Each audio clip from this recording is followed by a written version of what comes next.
Welcome to Something Slight on Kismet Radio. I'm your host, Tara, and we're actually at the crib. And my guest is the man, the myth, the legend, Yo.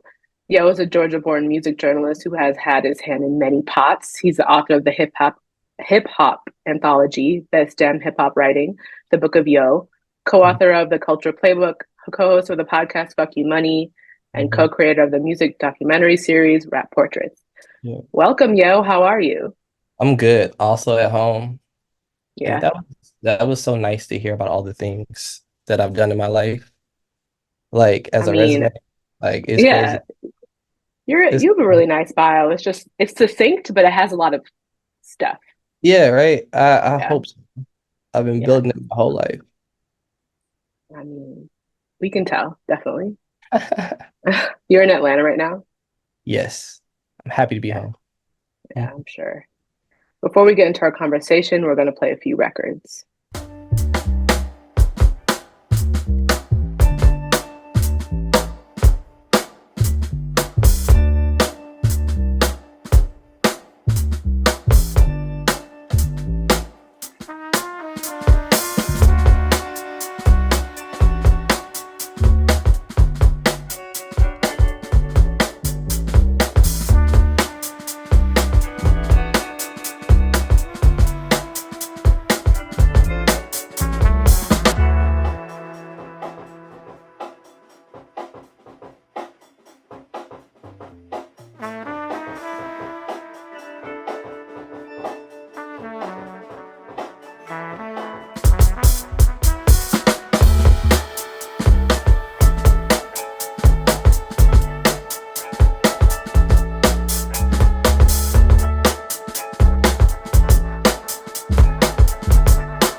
My life feel like I've been on the odyssey, man. Real rap.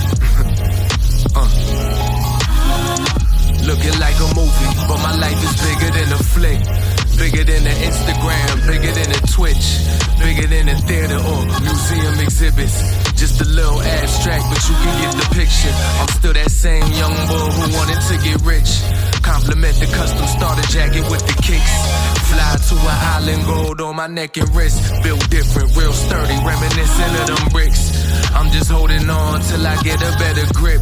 Words from my aunt Janet, in my heart she still lives. Standing on the planet, fly like the mothership. The gods must have sent me down here on a mission.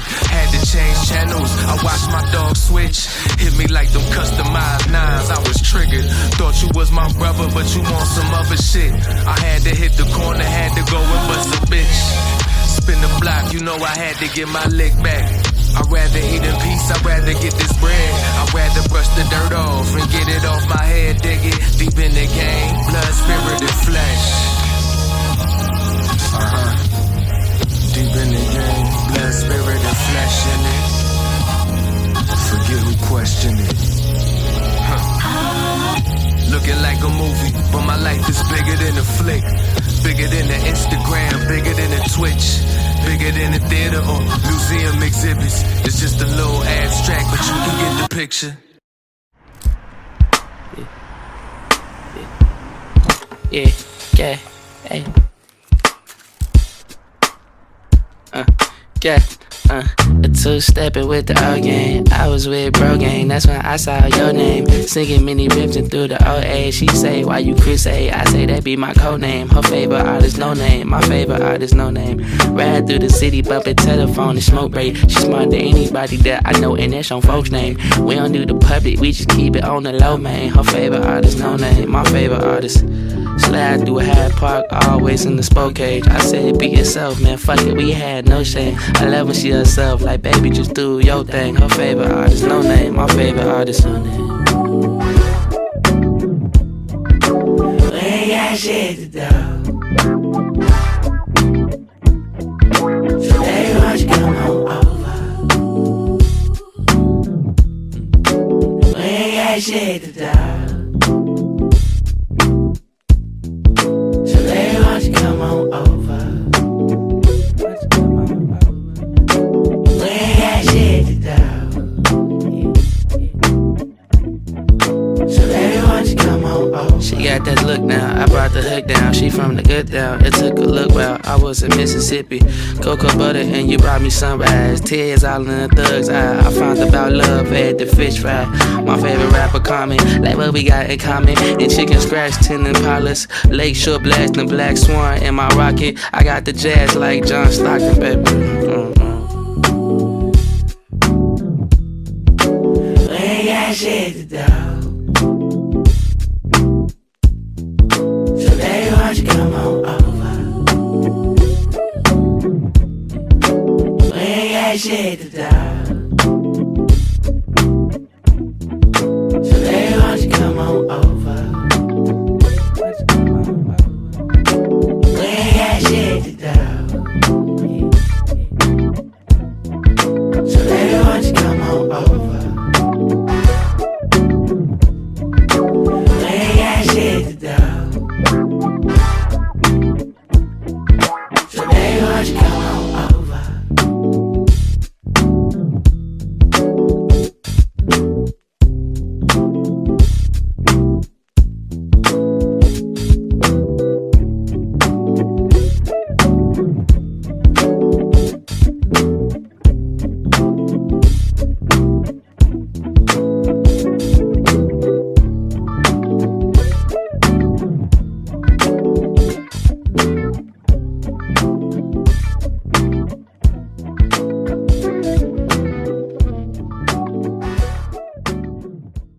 So I want to know how you became Yo. What was your introduction to music?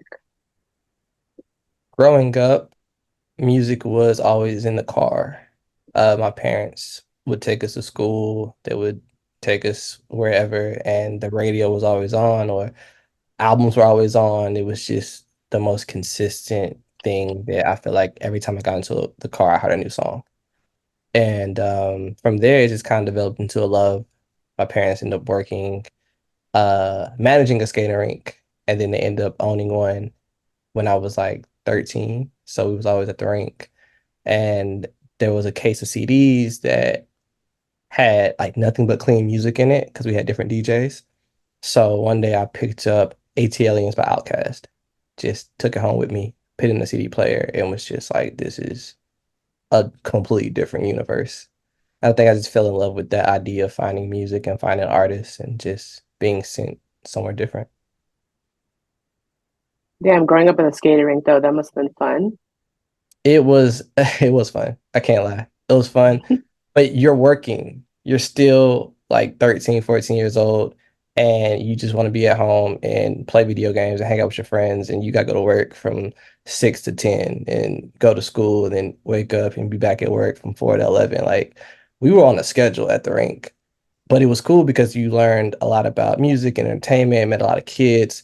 So built a lot of friendships through just having the rink. All the kids from school would come skating. So I would just see my classmates all the time. It was cool. Nice. Were you always writing? No, I didn't start writing until after high school. So I was like maybe 19, 20.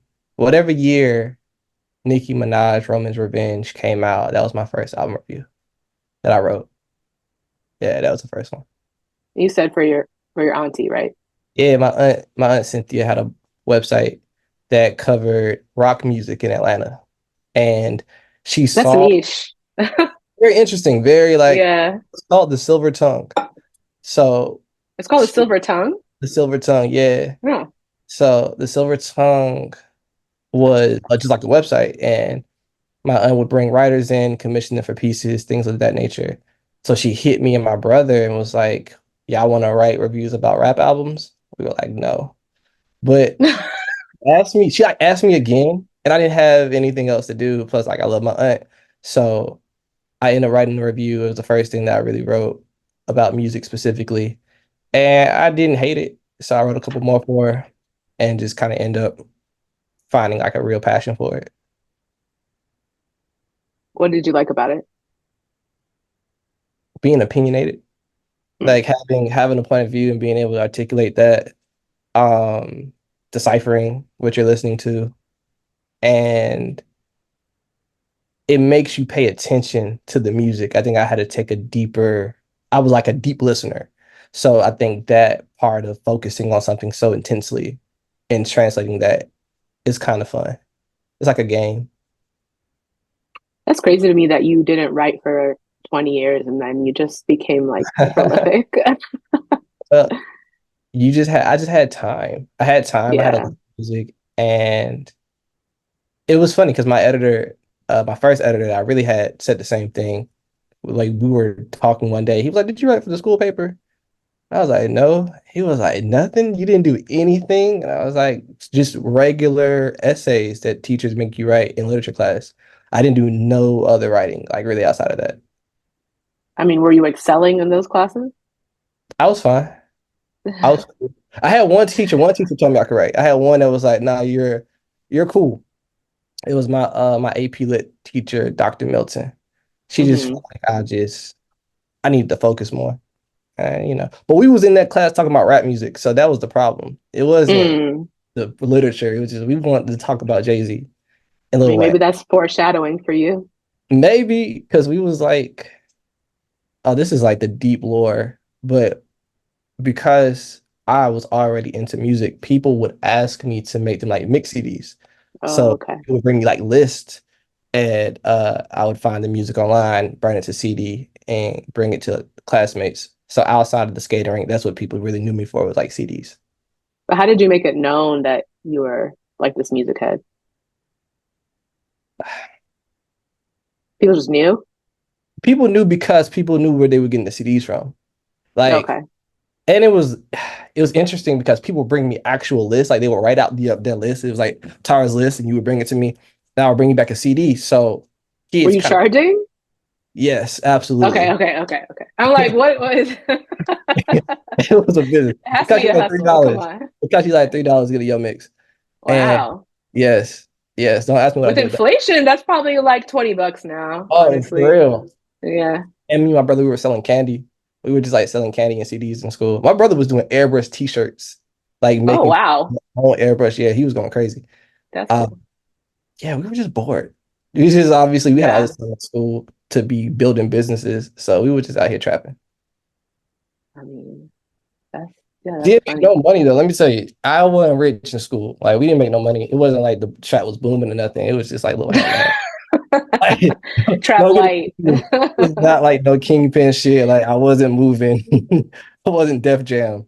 Just little here and there. Maybe You just three, try four. how to make life interesting. Buying candy. That's all. We just buying candy. Yeah. So I met you when we both wrote for a DJ booth back in the day. Uh-huh.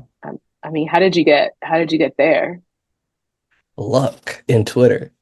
Mm. Because I met Nathan on Twitter because he was just like tweeting about music on a regular basis. Refine hype. Is that what you said? Yeah, Refine Hype was his name. And Refine Hype was the brother website to DJ Booth. Mm. So I like Nathan. I liked his writing. And he had tweeted out something. So I sent him an article that I had wrote on the Silver Tongue for my aunt. And he read it and he was like, "Oh, you got some more stuff?" And I was like, "Yeah." So I just started sending him things for Refine Hype, and he would publish them. I wouldn't get paid or nothing, but it was really like the second or third time I really worked with an editor, but he was the only one that I knew was like making a living in the music journalism space. So I got a job and I'm kind of writing for Refine Hype, but I'm not consistent. I'm very like one or two stories, maybe a month. But I had an idea for a story. So I left my job while I was off work. I wrote the story, sent it to Nathan, and Nathan was like, "This is cool. It's gonna run on DJ Booth tomorrow." And I was like, "Why?" And the sites were merging, and that was how I got my first byline on DJ Booth, which is like a merger. So Hmm. after that, the piece did well enough where they asked me for more. Um, they asked me for more stories, and I started writing more.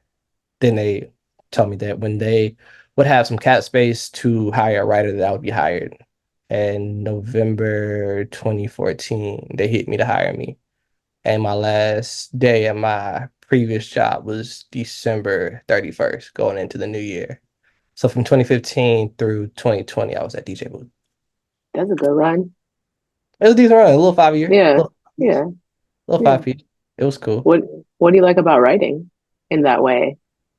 Because you did Uh, a lot of like one listen reviews, and you yeah. did a lot of like. I mean, I think the difference with DJ Booth is that from like a Complex or Pitchfork or whatever is that they're the kind of content they made is feels like it's more geared towards like artist development or like music business Hmm. in addition to profiles and whatever. Well, it developed because first it was like music premieres, like posting like mixtapes. They were kind Mhm. of a channel for that. They used to post everything. I think they even had like a ranking or something. Something was on the website that let you know it was popular. They always kind of had some type of metric like that. And when they merged with Refine Hype was like all op-ed, interview, profile type writing. So they really brought over that style of writing for Refine Hype. I just happened to actually come over with it, and it was me, Nathan, Lucas. So we were doing a lot of like op-eds, a little bit more song rankings, any type of like light investigative reporting, light like night news reporting, right? Just Mhm. very light though, not overdone. That developed into album reviews. Nathan was the one that created the one listen review format. Um, and it was based off a J. Cole tweet. J. Cole tweeted something, and Nathan was just like, "Well, I want to just do these one listen reviews." So he Mhm. started it, and then, but he ends up leaving the site maybe like a year and a half after starting it. So then I was like the only one there. Both Nathan and Lucas got other jobs. So I took on one listens. I kept writing like the op-ed styles type stuff. And then Z was very like interested in the business side and really talking about that sort of thing. So Mhm. those interests kind of just developed into a website, I think. Because then they end up hiring Donna and Dylan and brought out a bunch of people. Brendan, like, yeah, there was a little gang over there. Mhm. And yeah, we just kind of kept those interests alive. Then they started doing like personal essays and had artists doing testimonies. It was cool. We had a lot Yeah. going on. How do you think you've grown as a writer since then? I mean, it's been 4 years, right? So I'm way more stressed out why? because it's hard. Being a writer is Yeah. like, when I got started, I just wanted to write words on pages and get paid for it. I didn't think about anything else. It was just I have an idea. I want to write this. Mhm. Someone wants to pay me for it. That's all I Mhm. want to do. That's it. That's all I want in my life to be. You do that long enough and you realize your life can't really just be that. It has to be something with more of intention to grow into something more. So I think the last 4 years have been about growing as like the writer business and how to be a writer that like really makes a living off their words and not just work for a website that pays them to do that. Well, I mean, your writing has gone beyond the page, and now you're involved in all these other projects, podcasts. I mean, not Mhm. media related, right? Like Yeah. video. I mean, what is it like, moving beyond the page and still being a writer, but involved in these sort of like non-writerly projects? Right. They're not necessarily about the words on the page. Yeah. But it's still writing though. It's still reporting. It's still Yes. journalism. And I think that's what I was thinking as you were speaking. It's like, oh yeah, the skills were transferable. Hmm. All the skills I built up over the 5 years at DJ Booth could be placed into other things that was not writing. I didn't know that at first, so I was like blessed to have opportunities present themselves where they developed into, okay, this is a podcast, but I'm still using the same qualities that I used over there. It's not written. Oh, this is now a video format that takes the same journalistic approach, and we're using the same relationships. I think that's a big reason why everything Yes. has been rap. It's because it's like even before DJ Booth, the stuff I was doing before then was like building relationships and like learning these artists and learning these managers. So I couldn't just not do it. I think that's what I learned after I left my last job is, well, you can go just do something completely different, but like your friends are the same and your colleagues are the Hmm. same. I mean, your social media is the same. Nothing has changed except for your job. So why not still use and leverage everything you know and everything you've done into your new projects? Yeah, and it's definitely a different, I mean, being a music journalist now versus 10 years ago is different. I mean, you and I, in other conversations, have been lamenting like the decline of media and like, you know, music journalists versus media personality, Hmm.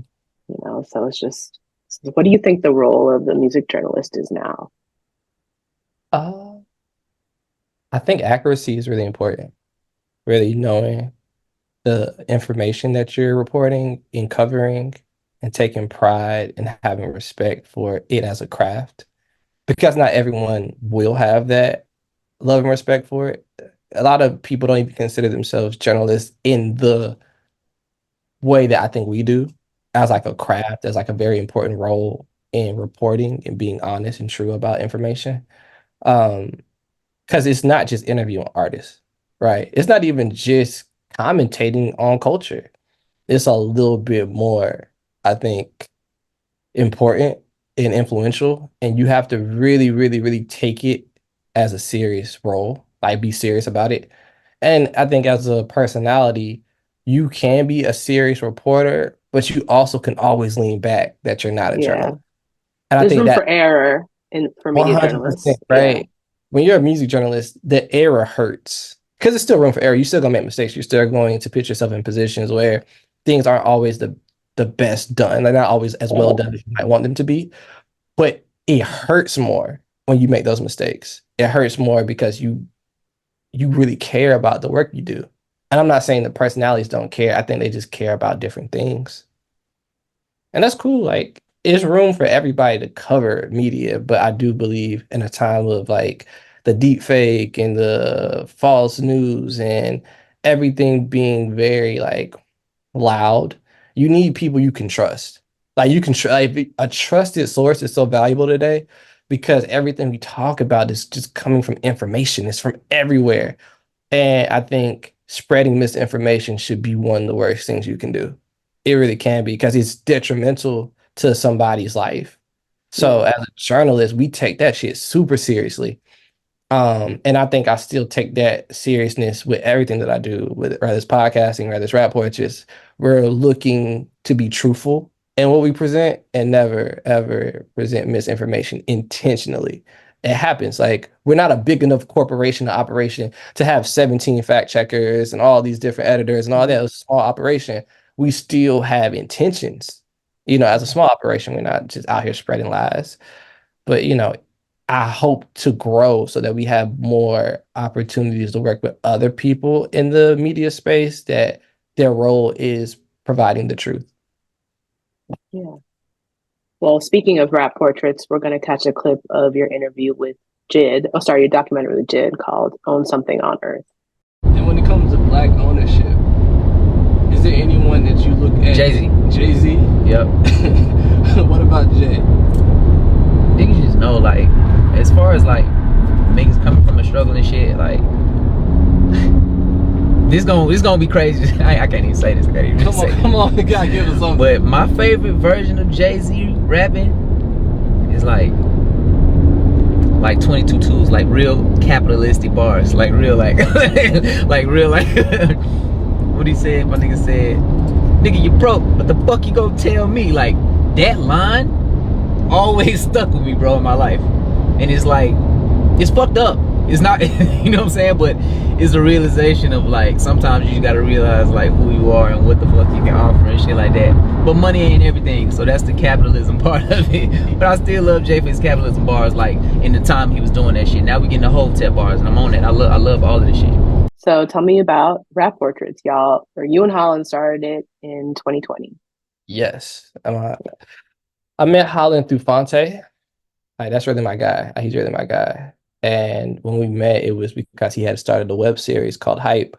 Holland's super self-sufficient. Like he wrote, directed, edited, scored all his first. Like he just did it. He just like Issa Rae, Aqua Black Girl made this series. Mhm. He ran into Fonte at like a Uber X line, and him and Fonte ended up talking, got Fonte's number and invited Fonte to the premiere of Hype at this like movie theater in Durham. And Fonte showed up. So Fonte was so impressed by what he saw. He spoke to Holland about becoming on as like an executive producer for Hype. And part of what he was doing in support of the show was like outreach. So he hit me because I interviewed Fonte twice during my tenure at DJ Booth. And his reaction to Hype was like, you gotta know this guy, yo. So he sent me the web series. I didn't immediately jump on it, but Fonte sent it to me, and I don't have a lot of things in my phone that Fonte sent me. So I got You gotta take it seriously. a little bit, right? Like, come Yeah. on. So I watched it and I thought it was great. I really did. I really enjoyed it. I watched the whole thing like one sitting. They weren't very long, but they were I saw what he was going for. So Mhm. I interviewed Holland and Fonte for DJ Booth.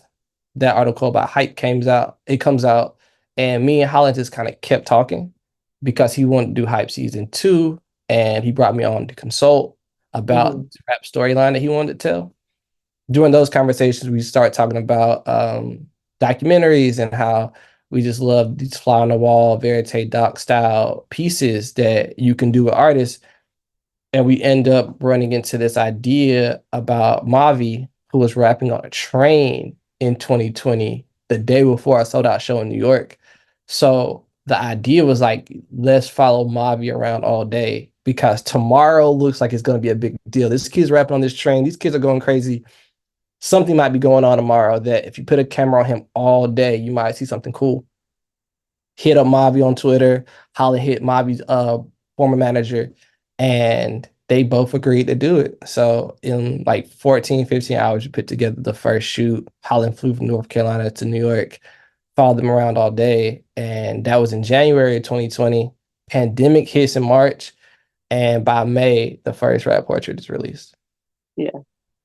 Yeah. Well, were you always, did you imagine you would be moving into like your writing would take you into these different spaces? I did some script writing for, oh my God, what's the name of that company? I can't recall right now. But I did some script writing for like 3 Hmm. videos for this project called A Day in Hip Hop. So I wrote a script and this really great voice actor did the voiceover. Somebody made like animations and clips and stuff. I thought that process was real cool. And I made one doing that and I would make for like one article. So I was like, Oh oh, yeah, that's I'm so sure. fire. And I liked how they came out. Like the videos was Hmm. hard. Like the videos was hard. They sounded good. I liked the words I chose. So I will say that was like my first foray into knowing that words can be transferable in that way. But no, it wasn't until I really met Holland and started doing rap portraits did it really, really, really become an idea that Hmm. manifested itself into reality for me. I mean, I like video, right? We grew up watching Yeah, movies, watching TV and stuff music like that. videos. Yeah. But outside of like shooting, taking pictures at like concerts and stuff, I really, really, really didn't have a deep relationship with video making or like really going out and shooting. So seeing someone like Holland have that expertise and like takes he takes my input serious enough where I can see myself in rap portraits without Hmm. having to hold the camera. I can see like my decision making. I can see my advice. I can see my suggestions, and I can feel the way it appears on screen. That's fire. That's hard because it just is another form of creativity to understand how to put things together. and that's just storytelling. So Mm-hmm. rap portraits has helped me become a better storyteller, I think, by moving into a different medium and having to edit something that's not words. And what were you, I mean, what were you trying to say that you feel like you couldn't say as a writer or just with writing? What really happened? Like, Yeah. you know how hard it is to capture what the feeling in the room is without like over explaining or under explaining. The scene in the first rap portrait with Mavi's mom, where she's hugging him at the end, and the door burst opens and people flood in and you can't see him anymore. That's magic to me because we didn't plan it, we didn't plot it, and I would never be able to properly articulate how fascinating a backstage moment like that is because you see what happens before they come in. He's mom holding them, you're doing it. And it just feels like this magic moment of, oh, like he's really a rapper. This is his Mm-hmm. mom. They're proud of their son. In a second, that door opens and all of a sudden their moment is like disrupted. And no one outside knows what's going on the inside. And no one on the inside expects them to come in. But you see it happen, and it happens so suddenly that he just like vanishes. You can't even see him in the frame anymore. And we knew that was the last scene of the doc because it just felt so realistic to the artist experience. Like there's one moment you're watching somebody and they seem like they got the whole world at their feet, and then they just vanish into a crowd of people. And that's what I think you can't do with words sometimes is like pit a person in the room. And that's Mm-hmm. all rap portraits has really been about. It's like, let me show you something. Like Yeah.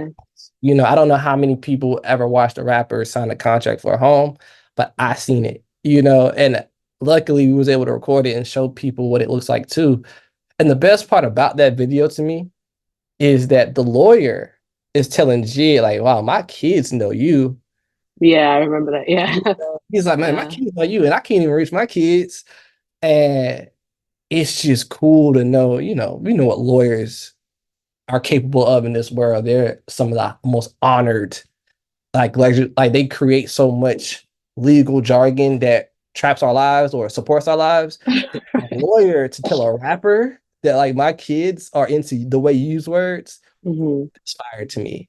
And Jizz just in there with his little ring on and everything. It's just so fire. It's just such a good scene to me to see somebody sit in that seat and they're not signing a contract that's going to put them in like a 360 deal.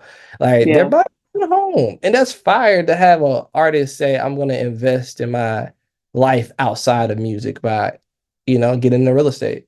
Yeah. And that So was the first video of y'all's that really blew up. How did that feel?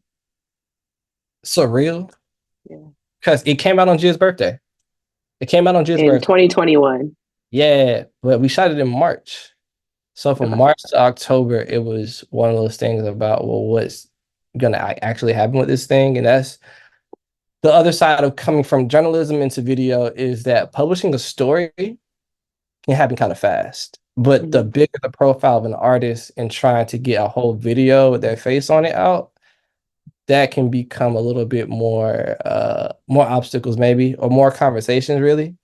And I just think at the time we weren't really set on when it was going to come out because Jiz's team had suggested pitting it out with the music when the music would come out. But we also felt that they didn't have like a timeline for it. They didn't have a date. Mm-hmm. They didn't know when the music was coming out, but they told us, hey, when it comes out, we can drop the doc. And we wanted to put it out. So we kind of talked it over, and I appreciate Barry and Zeke for letting us get it out. So it kind of dropped the day we knew we was dropping it. It dropped, Mm-hmm. like it dropped probably within an hour. I think I text Holland in the morning like, "Yo, we're putting it out." So it was out, and all of a sudden it just was everywhere, very Yeah. fast. Like the numbers was just more numbers. I've never seen YouTube views go up like that, and Yeah. That's I didn't know awesome. because we had already released 4 of them, Mm-hmm. and like And your everybody, Earth Gang one did well. Your Earth Gang yeah, one did well. Yeah. yeah, yeah. But Bobby did well. I think all of them did well. Mm-hmm. But I've never seen the number just not stop moving. It just Mm-hmm. didn't stop moving. And didn't stop until like 30K. Like once it reached like 30K, then it kind of slowed down. But Mhm. it would just catch these interesting, like, and that's learning more about algorithms and understanding like with the way things can move on a YouTube versus how they move on social media and things of that nature. I really saw the YouTube algorithm working that day when that JIT one dropped. So yeah, like a lot of learning comes from putting these out and learning about, you know, releasing things and stuff like that. But yeah, that was the first one to really blow up. But it's always interesting because you just kind of wake up the next day and got to keep working. It's not like you get your first 70K views on YouTube and you at HBO. It just doesn't work like that. Yeah. Well, you're in November you put out a doc with Little Brother, which was a very I can't talk today. Full circle moment. Can't talk either. So we're gonna watch a clip of that. It's called "May the Lord Watch." We're all like in the commons area of the dorm. I see this dude with a Source magazine. Hey man, let me see that joint. Let me see that. You know what I mean? He's like, all right. He's going through the mag and I see we're liking the same shit. Yo, most Def, Black on Both Sides. He like, oh, you know about that? I'm like, hell yeah, nigga, I know about this. We were on a lot of the same things and we laughed at some of the same shit too. You know what I mean? So your doc with Little Brother was a much bigger production than your previous videos. Yeah. The biggest, How did that? yeah. Yeah. How did that come together? So Holland and Fonte, they meet and then they end up doing some other documentaries together, like some micro ones. And they had agreed to do a big Little Brother doc. So they start working on that. And I want to say, man, like 2020, 2021. Because when Holland came to Atlanta for us to put together the first rap portrait, he already had scenes from the Little Brother documentary that they were working on at that time. And I Mm-hmm. thought it was hard. I was like, oh, this is cool. After like 3 years of them like really building it themselves, they hit me to come in and work on the story aspect of it, Mm-hmm. which was just about like helping them put together interviews and helping them sort of like navigate the 20 years of Little Brother that you would have to weave in and out of to tell the story. And it was really something else. It was the longest thing I think we've ever worked on. Holland was working on it longer than me, but even when I came in, the consistency of Zoom calls about it, the consistency about the group chat, the talks, the conversations, the Mm-hmm. travel, the interviews, the edits, the edits, the edits. It's so many edits. Uh, Mm-hmm. and then it was out. It's just like, to me, that might sound fast, but it was very slow in my mind. It was very slow. I mean, that's And like 3 years, right? yeah, 3 going on 4. Yeah. So it was definitely from 2023, from January 1st till November when it came out. It was strictly cutting 2 hours of an idea down into what it is today. So it went through a lot of changes. It went through a lot of changes. And I think that every change was proper, but it wasn't like something we could have rushed. We could not have rushed that out any faster. And I was surprised it even came out in November. I thought it was going to be a top of the year release. And Mm-hmm. they just put their foot on the gas and said it's coming out this year. They had promised it to their fans and they wanted to commemorate their 20-year anniversary, which I think was just amazing. And yeah, it was like 50 years of hip hop. Why not? November, Yeah. Black Yeah. Friday came out. The tour was great. It was excellent. That was an extreme highlight to watch people watch something that you work so hard on. Mm-hmm. And just in a movie theater, you grow up going to the movies, you might not consider, I never in my life thought that I would be at a movie theater watching people watch something that I made with my guys. Like the Yeah. team produce something that in Atlanta, in New York, in Durham, in LA, DC. Yeah, we was in DC too. And every city was just like the love was real. Like you can tell, like people really laughed, people really sighed, people really awed, people really felt things. And that's People cool. love Little Brother though, Yeah. Like, yeah. And I know That's so that, but cool. we grew up, me and Holland are just like a few years removed from Mm-hmm. when the fever pitch energy was around Little Brother. Mm-hmm. So I knew them as a rap group that was very influential. I liked their music. but I don't think I ever really knew people that had that same attachment in Atlanta until I really started writing about music. And I noticed that my articles with Fonte would do really well. My reviews about their album did really well. They just seemed like really cool guys, very well Mm, praised. But still there was enough separation that when I started meeting their fans, I was still just kind of floored by how much I didn't know and how much mm. they witnessed in the mixtapes, the albums, the podcasts, the shows, them opening for Kanye in 2004 or 2005. I met a guy who saw them that night. And this is in Durham, North Carolina, doing their block party. And I'm at the bar talking to this man who said he discovered Little Brother at that show. He was so fascinated by their opening act that he went to the merch table, bought an album. He said he hasn't stopped listening to the album in 20 years. You listen to it every day or something? I don't know, but he was just That's like, a he was a wow. fan. He wasn't budging. He Yeah. was going nowhere. And I was like, wow, I have no, like, I don't even remember hearing about them opening for Kanye, like growing up. Mm-hmm. I didn't know that aspect of them. And you talk about them not being on BET, Mm-hmm. and it like doesn't really matter the reason why they want on BET. The fact that they weren't is crazy. The fact that that's Yeah. a conversation that, oh, you might be too intelligent, crazy. That's a thing, a stigma. They're just so influential that that's such a miss.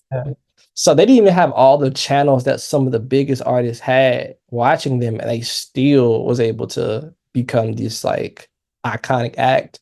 Mm-hmm. So, I think you end up feeling very proud that you get a chance to tell such a story.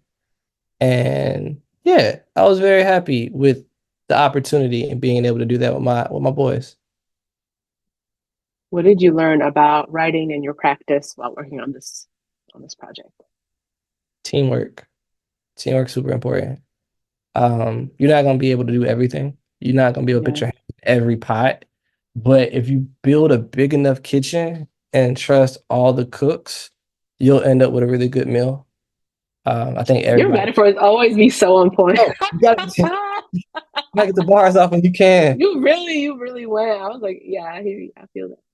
But yeah, that's how it felt though. I never felt like we were crowded or overcrowded. I never felt like anybody wanted to take more control than was necessary. I think we made decisions as a group. Everybody was open to each other's input. Everybody showed up for work. Um, yeah, and I thought it was great, and it just felt good to be able to produce something that big in that kind of company. They were great company, and it was just doing so many interviews. I did mad interviews in different cities, interviews in people's homes. And Mm-hmm. we're talking about the same thing over and over again. And I noticed just like how much I was learning by being able to have a subject that didn't change.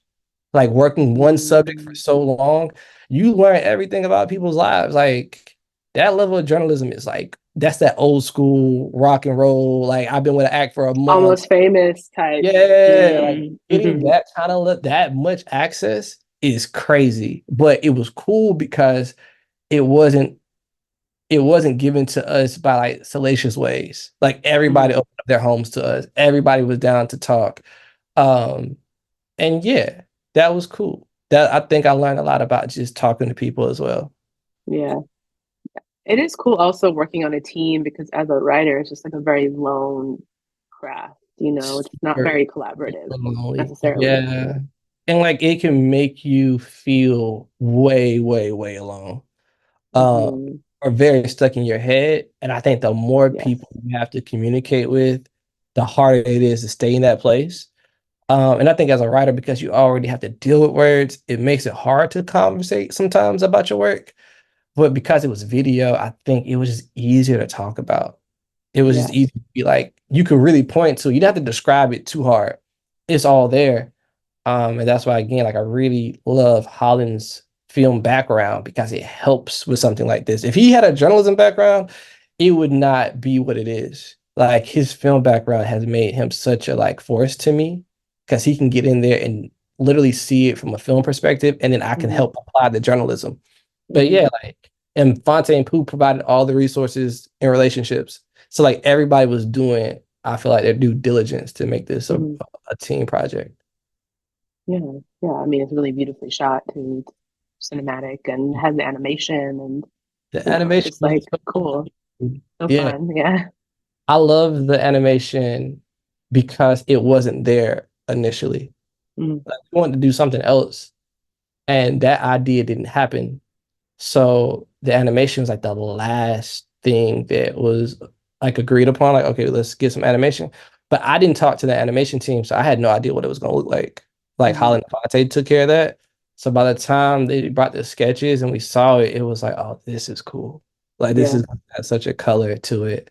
So yeah, like even that part of how things kind of happen over time and how your first idea won't always be the idea that comes into fruition. But that idea, that secondary idea, might be even better than the yeah, first. And like, just not trying to hold on to things too tight because that'd be it creates pressure when you're too precious with things. And I think little brother taught me to not be super precious, to just be open. yeah. Be flexible. Yeah. So well, you're getting in the podcast space. Well, you've been in the podcast space, so we're gonna watch a clip of your podcast, "Fuck You Money" with Ty Basden.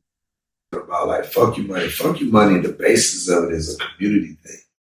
You know, when your community get fuck you money, you start seeing life differently. Because there's always one or two people out of the crew that kind of like blow up or they have something exceptional about them that attracts other people into that space. Right? I recently read this case study about Jay-Z decoded book and how Dragon 5, this ad agency, launched the book. And what they did in 2010, they took all of the 300 pages of the book and put them throughout the cities of all of the places that Jay-Z wrote about. Like where these lyrics was inspired at, right? Right. One of the lyrics was inspired in Vegas. And I remember seeing this video of Dame talking about Rockefeller Vegas trips and how Emery got his name is Vegas Jones. Yeah. And how he'd be hitting like 20,000 rolling dice. Yeah. Those group of people created something that where it was able to give everybody some level of fuck you money. Mm-hmm. Rather they stay with Hov, rather they stay with Dame. You think about shit now, like look at Cameron having a new hit show with Mace. Yeah. Right? Yeah. Two of them had a situation with Puff, situation with Rockefeller. Yeah. All of it kind of went different way. Now we're talking about it's 2023. Yeah, they have a hit sports TV show. Not even music related, right? Not even music related. You know what I'm saying? Mm-hmm. So you're talking about shit like that. That shit is like, it shows how impactful it is with community when you start talking about fuck your money, especially when people around like hustlers and they work hard. So season 2 of your podcast with Ty debuted recently. So congrats. Thank you. I'm super excited about what we're doing with Fuck You Money because it's very much the same as like Little Brother because we were shooting these episodes while we were editing Little Brother. Mm-hmm. So that was another interesting aspect. So going from interviewing different subjects, different people about one subject to interviewing one person about various subjects. And I like Ty because Ty has granted me the most access I've ever had to someone that works like in music, in entrepreneurship, and in like entertainment in a way that I think is really interesting because he's such an open guy and he speaks his mind. He doesn't mix words, and his success. I won't even say his success. His expertise and his perspective is something that I'm like. I just want to hear him share information about stuff because I've seen him like live it and I've seen it benefit other people's lives. So, I feel like it's just a good thing to give to the world. And beyond, so Ty manages Brent Fayez, but beyond that, he has a company. Is the company Culture? It's called Culture, yes. Uh-huh. Okay. And then is the concept of fuck you money? It kind of seems like something that is his, like, what is that about the fuck you money? He already had that website, like Fuck You Money as like an idea. It was already something Ty had. When AMP, the Amazon platform that was like their Clubhouse. Em had Hmm. reached out to me about doing a show on album reviews. I wasn't really trying to do that, especially because I was already traveling with Ty working on this book called the Culture Playbook. So I pitched Amazon. I'm like, yo, what if you give me and Ty a show? And they're like, all right, cool. I go back to Ty. I was like, yo, Amazon's down to give us a show. You down to do it? And he Hmm. was like, yeah. And we were talking about names, and he was like, fuck you, money. I'm like, Amazon's not gonna let us call this show Fuck You Money. There's no way. Amazon actually let us call the show Fuck You Money. And I think the concept is so true to Ty is because he's not somebody that's gonna stick around and deal with things that doesn't serve him. And that idea that having acquired the type of capital, the type of ideas, the type of IP, the type of opportunities where you don't have to stay anywhere that doesn't serve you, that you always have Fuck You Money. And it's not about money, it's about wellness. Uh, Hmm. yeah, like I think that's excellent. And just knowing that Ty is very serious about wellness, like he doesn't really play about that. Hmm. I can trust his perspective, especially because I've traveled with Ty. Um, I know I've been talking to him for years, so I know that he's about what he talks about. He's not somebody that's gonna tell you one thing, go live another life. Like, nah, he lives this shit. So that to me is like such a pure person to talk to about these subjects because Hmm. business gets so tricky because people don't want to share information. People don't want to pitch you on to opportunities or pitch you on to what they did. They want to gatekeep. Yeah, right. Yeah. To find Especially somebody, in music. Like, come on. the biggest gatekeepers Yeah. everywhere. To find Right. someone who has, he has these partnerships with artists and, being a partner with someone like a Brent Fayez, especially because Brent was not Brent with Ty and Brent met. He was not Hmm. Brent Fayez, this superstar R&B star, but he was an aspiring artist who was Hmm. looking for a chance. And Ty had already spent enough time in music working with producers that when he found an artist, he at least knew how to guide him. He knew how to get him to a studio. He knew how to build producers around him. He knew how to release music. Um, that kind of just person, that type of person, that type of executive is just a good person to have on your team because you know what happens when you're working with somebody that's not able to facilitate what your needs are. Ty knew what Brent needed, was able to provide that in a way where when things started working in their favor and they didn't have a major record label, it really brought a lot of attention to their operation. So that's how I ended up interviewing Ty for the first time for DJ Booth was just because they were doing it independently and Brent was hot and Brent only got hotter. Yeah. So in hearing Ty's stories about what you do when you have an artist that's popular or becoming more popular, you get a lot of opportunities, you get a lot of you have to make a lot of choices. You got to make a lot of decisions. And I like Ty's decision making. And a lot of the work that we do highlights how he makes decisions, why he makes decisions, and the kind of like perspective you should have before deciding what to do when you're managing not just an artist, but managing a business. Yeah. Yeah. And it seems like Black ownership is a through line in your work, whether it's like, your podcast or, Culture Playbook, The or even, that clip of Jid where he's talking about, Jay-Z and capitalism and, just like this idea of Black wealth, Black ownership. Mhm. I mean, why is that important to you? I mean, it's just kind of been my life Yeah. first and foremost, but also it just kind of became something that was so reoccurring. It was such a Hmm. reoccurring theme when I started working in music as a writer, as a journalist. And I was just naturally kind of drawn to that aspect because I know how hard it is to run a business. My parents have been running a business for 20 years and it's not always the most fun. And sometimes it just seems like we talk about music like it's working at the circus. And like it's not. It It's kind of not is a at circus. all. I mean, It is a circus. But it's not. But how does the circus run, right? It's not, somebody owns it, right? Somebody runs it. people talk about the machine, but how does the machine run? Right? What operates? What keeps this thing going? What keeps the lights on? Being able to have someone like Ty that runs his own label and they do it independent of a major label, he gets the team culture, they call the shots. And watching the shots they call is so cool because they have other artists other than Brent I was listening to Wintertime the other day, and Wintertime's an artist that Ty found around the same time as Brent, so they both were coming out together. But Wintertime was just hot on SoundCloud, and Ty just could not figure out why. He thought maybe they were bots or something. He was like, "Where are all these fans coming from?" And one of my favorite things about Wintertime is Wintertime has a song called Through It All. And Through It All was covered by Erykah Badu. Mm. And that cover got placed on Insecure for I think like season 2 or season 1. Like they ended up getting the sync placement, and because Wintertime wrote the record and produced it, they didn't have to split it with nobody. They just had to clear the record. So it's like getting that kind of sync in such a weird, like Wintertime would have weird things happen. Solange's son was a fan or is a fan. Mm. Tell Solange about Wintertime. Solange tells Jay-Z, and they try to sign him to Rock Nation. Like they Oh, try shit. to support him just because of Solange's son's interest.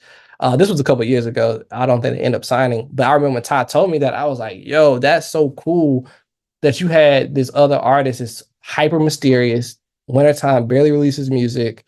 You don't see him. Like he don't even do like actual like music videos. They had a kid animate one that was just interested. It was like, hey, I just want to make a music video for you guys. And so Ty told him, if I ever get an opportunity to make another video, I'll pay you. And it ended up happening. They ended up getting some like a budget for it. So I think both videos that Wintertime has was produced by like a fan. Like he has fans. Wow. Yeah. Ty just knows how to help an artist that has a little bit of like attention, that has a fan base. He can help you like know what to do with your business. So I know a lot of artists that would hope to have that kind of knowledge. And that's what, Fuck Your Money for me is a vehicle for, is to try to like give people knowledge about how to run their business a little better. Cause I know I'm working toward applying a lot of the stuff Ty tells me to my own businesses. And, I think that's just helping expand the mind of what people can think about their Black businesses. So, that's always hopeful that you're doing something that will help people. Yeah. And just going back to Culture Playbook, I mean, you don't have one book, you have 2 books. I got 2 books. I got 2 versions. I mean, I don't know. I mean, again, going back to like the decline of media and all that, like having physical forms of your writing is so gratifying, you know. Like, why is it important? I mean, you're still a writer, and you're still like making books, and you're still trying. like, it's a dying art, right? I don't know. Is it? I don't know. I can't think about it. I can't think about it like that. I can't think about it. Same, I Because know. if it's a dying art, I actually only really engage with people that have like passed on and read books by like James Baldwin. And I was watching a James Baldwin clip earlier, and he's just to me, such a good writer that I would hate if James Baldwin didn't write, if he felt that the writing world was crumbling. Like his work is still important. Toni Morrison, still important. Like every writer goes to having to write during an apocalypse. It's just the books. It's our time. The books always survive. For whatever reason, the books survive. When the people don't, the books will be here. So I just feel that if I can get as much information down in that form, then it'll supersede me eventually. I don't trust the internet. I don't believe this shit will be here forever. But I do believe in physical. I believe that I have a bookshelf. I don't have an internet shelf. I have a bookshelf. I got a cloud. Your internet shelf is digital, so and it can go away because I don't own it. I don't hold on to it. I can't go touch it. Yeah. It can vanish. All my music can be gone. If Apple Music decides that they want to wipe my whole account clean, they can. But come take my book from me. You gotta come take it from me. You have more control over this. Absolutely. So, just trying to get better at making sure people have access to those things so they can buy it and do, people can give books away. I know a lot of people tell me they give the Culture Playbook to someone that needs it. And that's fire to me. Like, like being able to pass a book down is super cool because you just don't know whose hands it might end up in. And that person might end up like being the one to point attention to the book and really bring a next wave of buyers. So it doesn't die. It doesn't just like run away. It's always there. As long as you have a way people can access it, the work you do can always have impact. So I'm really just trying to bet that one day I'll have a great catalog of things and I can make enough money to buy a PlayStation. You know, I think you'll get there. let's just be like a PS5. That'd be cool. Okay, we're gonna take a little music break.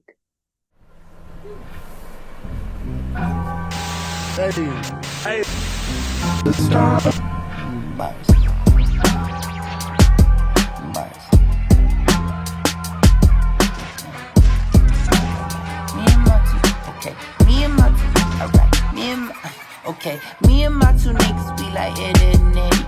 I'm Zach, you AC, that Jesse and Kelly. I pull up to your hood, just let me know when you ready. I'm rolling up the gloves and the face be headed. Hold on, chill out, please give me a second. I'm drowsy off of Zan, nigga, leg spaghetti. Cut all of the bullshit, nigga, chop the confetti. You ready? I'm ready. You ready? I'm ready. Alright, I never sell weed cause I smoke it too much. I fuck up the pack, I don't fuck with the second. I mean the bread come quick, he told me bring 300. I brought him excuses and like 200 or something. I mean most of y'all niggas love drugs like me. Love me like drugs, bitch I might be. Yo love like ball. Turn on lights please, turn off your cool. I mean I might freeze, I mean hold on relax. Please give me a chance, I was moving too fast. I ain't hear what you said. We was celebrating life and trying to get to the fetty. But me and my two niggas, we like Eddie and Eddie. Damn, Eddie and Eddie, Eddie and Eddie. Me and my two niggas, we like Eddie and Eddie. Eddie and Eddie, Eddie and Eddie. Me and my two niggas, we like Eddie and Eddie. Damn, Eddie and Eddie, Eddie and Eddie. Me and my two niggas, we like Eddie and Eddie. Eddie and Eddie, Eddie and Eddie. Me and my two niggas, we like Eddie and Eddie. Damn.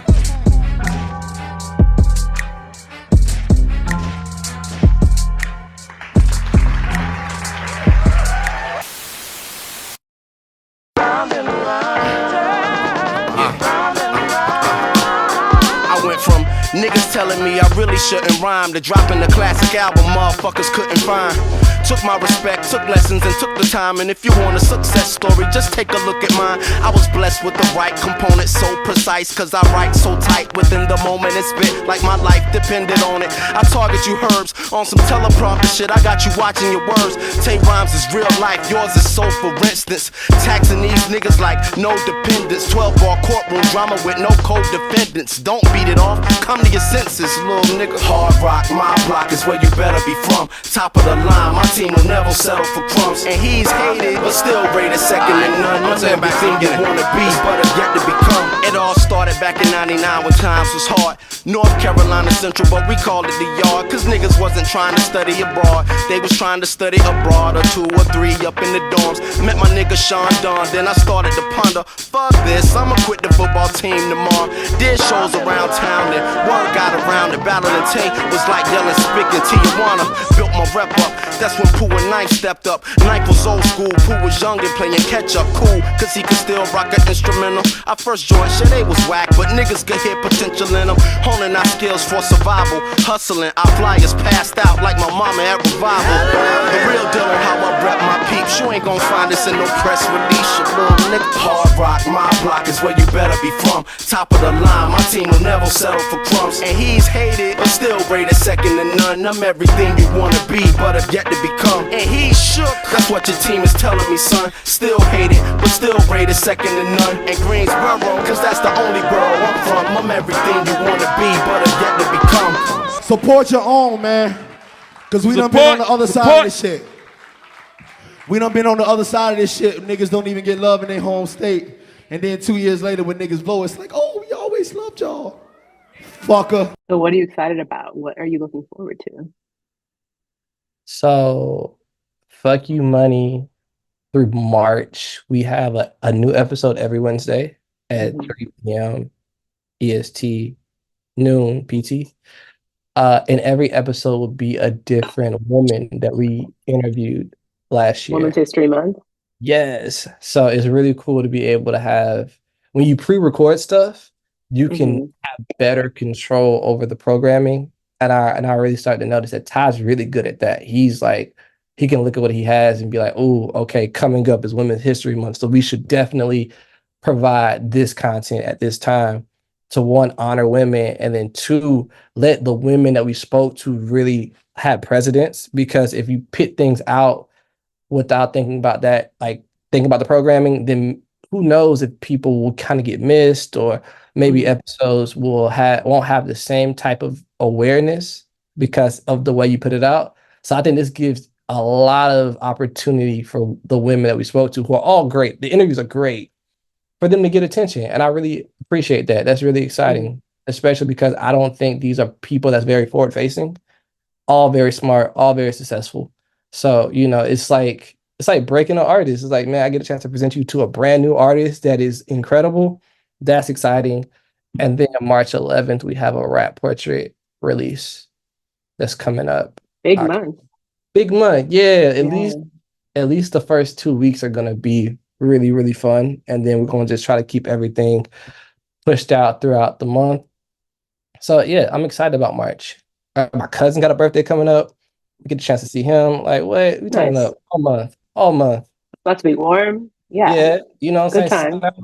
Yes. So, yeah, those are the things I'm excited about. I'm just hoping that we can keep the momentum going. Like, releasing stuff is a muscle. You want to get into a habit of putting stuff out, because part of your job is having to push it. You got to push it. Even if it's just so people have some type of awareness about it, you got to keep pushing it. Well, we're going to close out with Bright Horizons, Where You At?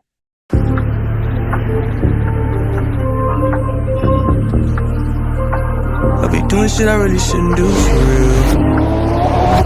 That's why I always still come through for real. After this time I'll be through for real.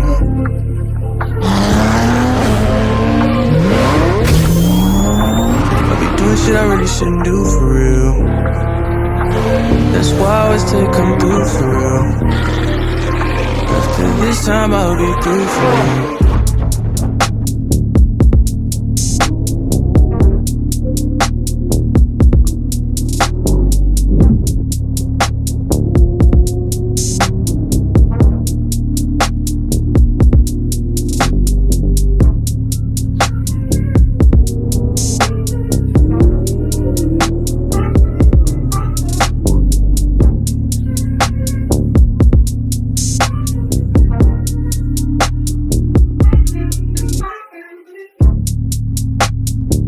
I know you ain't no good for me, but you feel so good to me. Every time I come back, I try to leave. So how you end up back with me? Oh, and cut. What I want, this is something else, something that ain't good for my health. And I've been searching, but I can't get no help. And I don't feel like myself. Oh, I be doing shit I really shouldn't do for real. That's why I always say come through for real. After this time I'll be through for real. After this time I'll be through for real. I be doing shit I really shouldn't do for real. That's why I always say come through for real. After this time I'll be through for real. After this time I'll be through for real. I can feel them walls closing. I can feel it all. I'm stuck in your claws. Try to run but I don't get far. I'ma put some blame on me, tryna take accountability, but you take all my ability. You're the death in me and a remedy. I be doing too much. I be doing shit I really shouldn't do for real. Yeah. That's why I always say come through for real. After this time I'll be through for real. After this time I'll be through for real. I be doing shit I really shouldn't do. That's why I always take come through for real. Baby, where you at? After this time I'll be through for real. Bring me that. After this time I'll be through for real.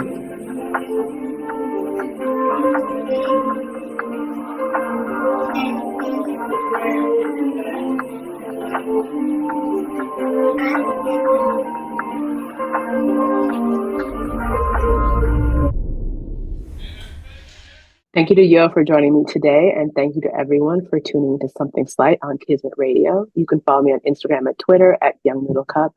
That's YUNG Noodle Cup. And Private Stock Studios on Instagram and Twitter at PVTSTCK. And Yo, where can people find you in socials? We have Rap Portraits on IG and Twitter, and then Fuck You Money Now on Twitter. I think it's just Fuck You Money on IG. And then you can follow me on Twitter at Yo31. So yeah, thank you for We'll be having back me. on March 20th for our next episode.